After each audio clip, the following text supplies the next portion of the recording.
বৌমা, জি মা। এটা কি? জানি তুমি কোনো উত্তর দিতে পারবে না। আমার ছেলে কি জানে যে তুমি সন্তান সম্ভবা? না মা, জানে না। আমার ছেলের ঔরসজাত সন্তান, কিন্তু তার জানার কোনো অধিকার নেই। এই তোমাদের ভালোবাসা? মা, এসব ব্যাপারে আমি রাশেদের সাথে কথা বলতে চাই। আমি যদি আজকে না ধরতাম তাহলে তো বলার প্রয়োজনই মনে করতে না। এই সংসারটা না আমার, এখানে আমি কোনো অন্যায় হতে দেব না। আমার বংশের প্রদীপ তুমি নিভিয়ে দেবে সেটা আমি সহ্য করব? কখনো না। আপনার বংশের প্রদীপ নিয়ে এত মায়া, কিন্তু যার মাধ্যমে বংশের প্রদীপ জ্বলবে তার তো মানসিক শান্তি হচ্ছে। আপনি তো এখন আমাদের বিয়েটাই মেনে নিতে পারেননি, তাহলে বংশের প্রদীপ নিয়ে হইচই করছেন কেন? তুমি কি বুঝতে পারছো না তুমি কত বড় পাপ করছো? কি হয়েছে? এই তুই কি জানিস তোর বউ যে সন্তান সম্ভবা? আর এই দেখ, সেটা নষ্ট করার জন্য এই যে এগুলো খাচ্ছে। রুহি, এসব কি?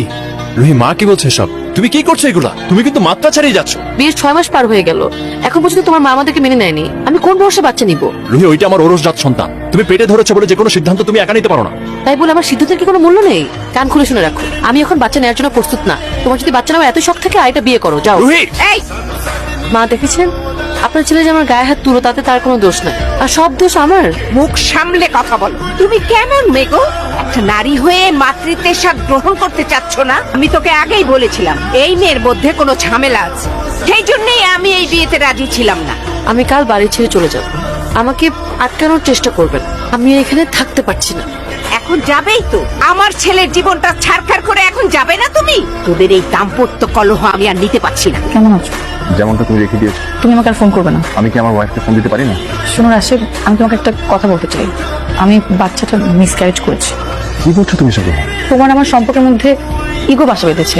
সেই সম্পর্কে ভালোবাসা খোঁজা অনর্থ। তুমি আমার সঙ্গে প্রতারণা করছো রুহি। এখন আমি তোমার কাছে প্রতারক? আমি যে তোমাকে ভালোবেসে এক কাপড় বাসা থেকে বেরিয়ে গিয়েছিলাম, তুমি কি করেছো? তুমি আমার সিদ্ধান্তকে একটাবারের জন্য গুরুত্ব দিলা না। তুমি আমাকে এইভাবে শূন্য করে দিতে পারো না। দেরি হয়ে গেছে রাশেদ। রাশেদ, এই রাশেদ, দেখ তো কিসের চিঠি আসছে। কিসের চিঠি? রুহি আমাকে ডিভোর্স দিয়েছে না। আমি জানতাম এই মেয়েটা এরকম একটা কাজই ঘটাবে। আমার ছেলেটার জীবনটা ছারখার করে দিয়ে চলে গেল। রুহি, এছাড়া আর কোনো উপায় ছিল না। আমি তোমাকে নিয়ে বাঁচতে পারলাম না। আমি তোমার সঙ্গে একটাবার দেখা করতে চাই।